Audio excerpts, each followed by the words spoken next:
going to report to you what just You're took not place getting, while I'm we're not on getting break for nothing. I'm 1 just hour. getting connecting, John. I'm good to go. Causing problems. Andrea, you're good to go. Connecting. Okay, I might have to get in a little closer for my mic. She's already live. I We'll am go already ahead live. and get there. Well, everyone, we're down here at the courthouse again. We're in a break. The judge did not allow the jurors to come in. So right now they're having a council meeting up there for an hour, going over these motions we just heard, which Andrea get into here in a second. The injustice that's happening in this courtroom is horrendous. It's sad that we're in this point in our country that these kind of things are happening, where defendants are not allowed to testify on their own behalf. They're not even allowed to bring witnesses in, and everything is being squashed. They're totally being gagged. And the only people that we've even had at this point are government witnesses that testify against these gentlemen, and it's horrible. We are so thankful so many people come here. I know I counted about 80 plus people in the courtroom, and I couldn't even count them all. And there are still people standing in the hallway that could not get in. We are so thankful that everyone came down here in support from everywhere, all over the country. These men needed to see that today, and it encouraged them in there. They were extremely grateful. You could tell it on their faces. They were smiles today by seeing that. Andrea's going to go into this, what she's seen, and we'll try to help each other out here. There was a lot of notes here for the last hour here, and we try to get as much as we can, but go ahead here, Andrea, if you want to. Well, I also would like to thank everyone for coming down here, and I'd like to bring up this statement right here. You know, these men are being bound and gagged inside the courtroom. They are not allowed to testify for their own defense. So I'm going to go right into, I'm going to jump forward just a minute into Marchese's reference, what he said to the judge after the judge said that they are consistently and purposely trying to break the court order, and that these defendants have a right to testify, to perjure another witness's testimony. They are not bringing stuff up that the government didn't bring up themselves, and that his testimony, when he said he was focused straight forward and up and to the right, was to perjure the testimony of Alexander Burke, who said, and she was to his left, who said that he looked at her, pointed his weapon at her, and then was scanning the crowd. So him saying that, no, my main focus was straight forward and up and to the right, was to prove that she was lying on the stand. And this goes so much further than their court order. What is going on here is they are allowed to bring in any evidence they want to. They are allowed to not bring in evidence that proves what these guys are saying. They said there's no evidence that there were snipers that have been brought into the courtroom because they won't let the evidence be brought into the courtroom. There is evidence that there were snipers. There is photographic evidence. There's video evidence that there were snipers. But because they won't enter that evidence, they can't bring that up in the courtroom. But him testifying that he was going straight forward and up and to the right goes directly to the testimony of Alexander Burke, and he is not allowed to even rebut any of their testimony. So basically, they are bound and gagged in the courtroom. He's representing Eric Parker down here on the court steps, saying these defendants are not allowed to defend themselves in the courtroom. The question is that I have right now, who is they that is saying this primarily in regards to these statements that you've just gone over with us and bounding them right now? Who primarily has been saying these statements? That is actually coming from the prosecution, from Stephen Myrie himself. He's the one that wrote the motion that they're not allowed to talk about the First Amendment zone, Dave Bundy's arrest, Margaret Houston being thrown to the ground, the BLM's heavy-handedness, the snipers. Any of that testimony is not allowed to be brought in, even though they're allowed to bring in Facebook posts from Stephen Stewart that talks about a lady that showed him a telescope to see the snipers. And so they're entering evidence that directly goes to these testimonies, and yet preventing these guys from testifying, saying, no, that Facebook post was about a lady that showed me binoculars, showed me a spotting scope to see the snipers up on the hill. You can't bring in that post and then not let us put it into context. that, they are violating every right of these defendants upstairs in the courtroom. It's 100% a one-sided defense. One-sided. The government brought what they wanted to in and left out all this other terabytes of exhibits and information that's in the discovery. And they refused to play it in this trial, and it's a one-sided defense for sure. Absolutely. What about the one thing about how the judge abolished the defense and told them how they were defending their defendants, and that was wrong of them. And they were part of a charade. Purposely going against the court order, and that they keep asking, well, you're tying our hands and you're preventing us from making this defense. And she's saying like it's laughable. She's joking about it on the stand. Like, you guys are professional attorneys. You know how to get around this. And this is not something new. This is something, if we have a rape case, we prevent evidence that says you had a child out of wedlock coming into the courtroom because that is irrelevant. Saying that is exactly like this case. They prevented the evidence, the picture of the snipers from coming in, saying it's irrelevant. So what they're doing here is they're entering what evidence they want to, preventing actual evidence from coming in that would give them a defense. And so what they are doing is they are gagging them up in the courtroom in front of the jury. They say that we're trying to mislead the jury, but in actuality, they are the ones misleading the jury. There is photographic evidence of this entire event. Play the evidence and let the evidence speak for itself. But instead, they are refusing to enter the evidence and only entering testimony. The judge herself weeks ago said, well, and this is refers to a jury question where they said, when will we get to see this evidence? And she says, in many cases, there is no evidence at all, even though we know in this case that's not one of the cases, and that you may have to go on testimony alone. So they're going to rely on testimony alone and then not let you defend against that testimony. And not let witnesses testify. She admonishes the lawyers, saying that they're professionals and that they are purposely going against this court order, and that Eric Parker himself purposely went against this court order to distract the jury. Is there a motion that was filed holding the defense attorneys in contempt of court? They said, the prosecution said that they were not holding the defense attorneys in contempt of court, but they want stipulations. They want to see all of their closing statements before they are given, and they want Scott Drexler to give his testimony, just proffer it, so that's just the judge and the prosecution, and have things approved before it's allowed to go in front of the jury, so that the jury is not allowed to see the sham that happened with Eric Parker. We have not been able to see the jury and their response to this yet. They also want a jury instruction to be given to the jury when they come back into the room, stating that Eric Parker keeps trying to bring in irrelevant testimony into this trial, and that's why his testimony was stricken, and that you are not allowed to think about his testimony, talk about his testimony in deliberation, or try to come up with the answers to his questions that were objected to. I think that's about it. We're waiting until a little after 11 o'clock to go back in. We've got too many people to fit in the courtroom all at once, so we're having to rotate to let everyone in there. Again, we appreciate everyone that's came out here today. It's for these defendants, and it's also to testify against what's happening in this court.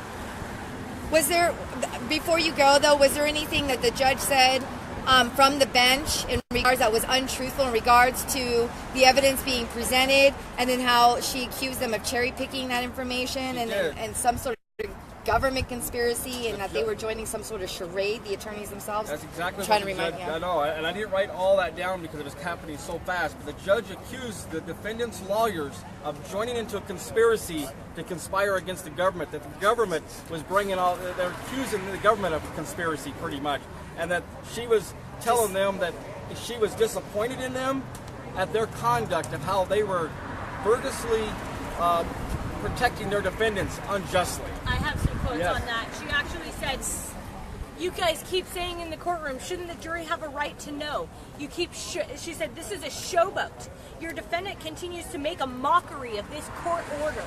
Once again, she's bringing up court order in the courtroom.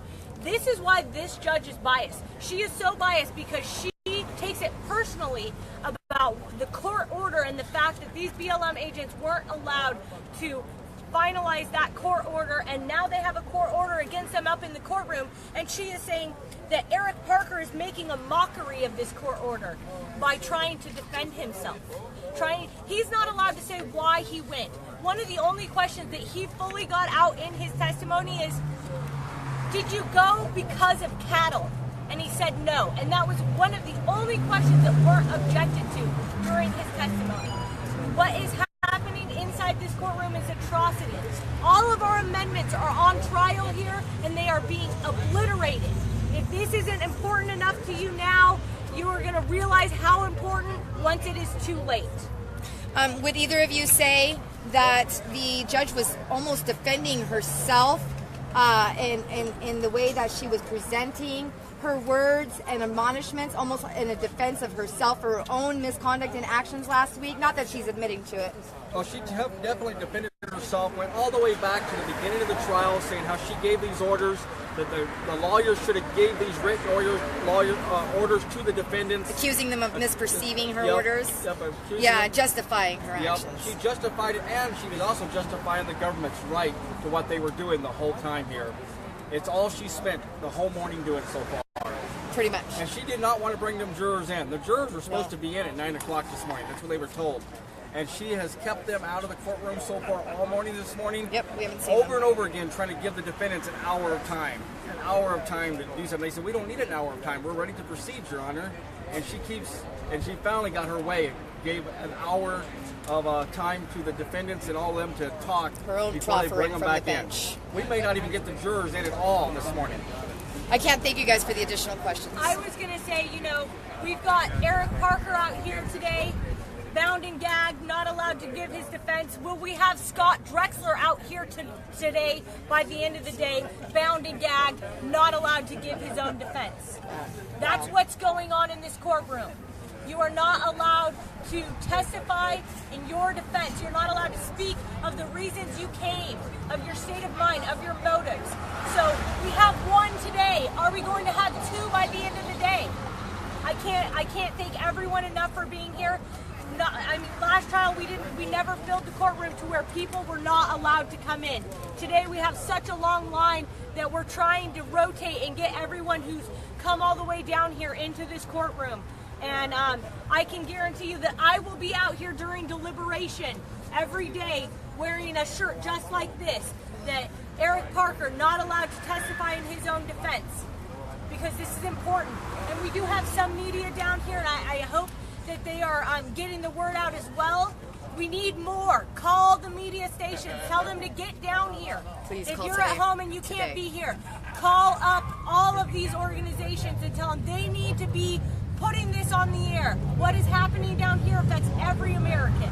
We live in America. Every person, every citizen in this country deserves a fair trial. That's afforded in our Constitution. Everyone should be. It don't matter if you're a murderer, a rapist, or who. You should get a fair trial. And you should get jurors of your peers.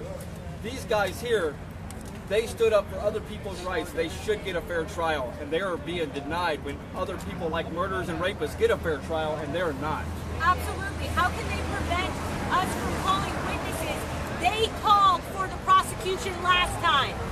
I mean, there's so many things that are going on here that just aren't right, and it's being swept under the rug because the mainstream media won't get down here, won't report. That's why all of us, we the people media, are the only ones getting this out there, and we are preaching to the choir. We need to bring in the people that don't know what's going on here. We need to create an outrage in this country, because if it's happening here today, it could be you tomorrow. Exactly. Okay, Thank you, guys. We were asked here, what explanation did Judge Navarro give for not allowing the witnesses to go before the jury, and also, It's a self-defense type thing. You cannot defend yourself if it's victims or law enforcement. She said the victims here are law enforcement, and they cannot defend themselves against this. She said that the previous testimonies from the other witnesses were not relevant. Dennis Michael Lynch and all his video footage is not relevant, even though it was relevant for them in the first case. Shannon Bushman and all his photos are not relevant, even though it was relevant for them in the first case. In fact, instead of calling those people, they just brought in an FBI agent to pull images off of Facebook and enter them as evidence. How it went in the first trial, Dennis Michael Lynch had to come in to enter his videos as evidence. Shannon Bushman had to come in to enter his photos as evidence. They just overstepped that bound by taking an FBI agent who pulls pictures and images off the media and off of Facebook and enters it as evidence, saying that it's a true and accurate representation, even though they were not the ones that took the picture and they weren't even there the day of. Correct. And the evidence is not being the same evidence that was entered into this trial from the government, correct? And are they allowing the defense to speak to that evidence specifically that the government has already entered into the court when she said they were going to allow it? They were able to speak to that, but now they're not. Okay, I won't bother you guys any longer. I know we got to go. Thank you. We'll have another update after lunch, I'm sure. Another update later. Like do a little bit of showing. The only reason I did that is Get it off there. I think they covered everything there. I'm going to show everybody a little of what we've got going on here. We've got a pretty big group down here today. Hello, everybody.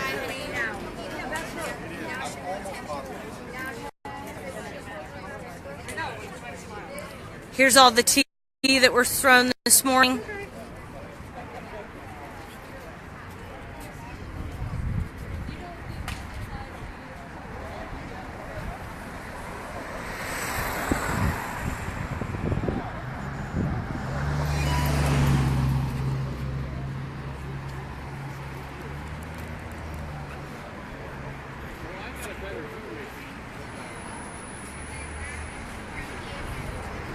Lots of support out here today. So many people. We filled the courtroom. They got it so we were like crammed in there together and fit as many people, and we still had people waiting outside. This is amazing. Please share this and continue to stand with us today as we go through this. Good afternoon, everyone. We're back in session up here in court, and I just stepped out of the courtroom for a little bit to give you guys an update. There's not much has changed since this morning when we gave our update. We still have a full courtroom. It is overfilling, and we still can't get everyone in it. So there's a line still outside the courtroom waiting just to get in as if somebody leaves, and they are taking turns, so we're rotating people. I sat through 3 different hearings this morning between breaks. We have our 4th hearing right now going on. We're back in the courtroom, and as we're speaking, they're supposed to be bringing the jurors in here as we're speaking, and Scott Drexler is supposed to take the stand. Now the question is how long are they going to allow him to testify? We spent all morning up until just a few minutes ago arguing and discussing what he's allowed to say and how far his attorney is allowed to go with his testimony, and how he's supposed to guide his client, Mr. Drexler, in saying the proper and right things, so Mr. Drexler's not caught up in anything where he's having to say something about the BLM agents, or saying something about how the guns were pointed, or the snipers, or any of these videos that have been prohibited from being played in front of the jurors. So that's where we're at there. Some of the things that the defense attorneys are upset about is that the sanctions that the prosecutors have asked the judge to place on them, and they're claiming that they needed the rest of the day off to consult with attorneys themselves, that they needed to talk to these attorneys to see what their rights were and how their rights were being violated in here by this judge, Judge Gloria Navarro. And the judge did not want to hear that. She did not want to give them that rights to go consult with attorneys, especially 3 of the attorneys, that's Stephen Sturrid's attorney, Eric Parker's, and Scott Drexler's attorney. Those 3 attorneys feel like if there's going to be sanctions and charges against them, they have a right to counsel themselves and and talk to an attorney before they proceed any further. And the judge at this point has denied them that right and not allowing them to stop and to get counsel. So there's some big things going on here. We're hoping Scott Drexler gets to testify the rest of the day here and bring out his testimony. We have been warned over and over and over again that he is not to testify anything that can be considered self-defense. That these BLM officers are victims, and that a defendant does not have a right, again, to testify on his behalf against a victim that is within law enforcement. One thing that she did change in the jury instructions, the judge allowed the word victim to be taken out of the jury instructions and put just the word law enforcement instead of victim. So that was one small move that the defense wanted, but these little bits and pieces that are being allowed to the defense team and to these defendants have been so minor that they're really not even noticeable. Again, we got lots of people down here. We've got great new signs out today. We've got close to 100 people up in the courtroom, probably another couple of dozen outside the courtroom waiting to get in if there's an opening. I'm guessing there's another 40 to 50 out here holding signs and congregating out here. We are planning on having a Lysander Spooner little conference down here, some speeches after court, so sometime about 5 o'clock and after, as soon as court is over with today, we will hear from several speakers right down here in front of the courthouse to finish out the rest of the day. So you'll have several updates from us still throughout the day and what's going on. Tomorrow's going to be a big day. Tomorrow will probably be closing arguments for the prosecution and the defense team. And the jurors may get this case as early as tomorrow, the way it sounds. We're going to have some short closing arguments. These closing arguments are going to be totally controlled by the federal government and by Judge Gloria Navarro, and she's going to stipulate what they can say and how they're going to say it to the jurors when these closing arguments are given. Thanks again, everybody. Just a short update, letting you know what's going on down here on the ground in Las Vegas. Continue to stay tuned. Watch out for our updates. We're going to have more throughout the day before the day's over with. Thanks again, and look at the great sign we've got here that was brought in from California and donated by someone here. So God bless. Keep praying for us, and we will be tuned in later. Awesome.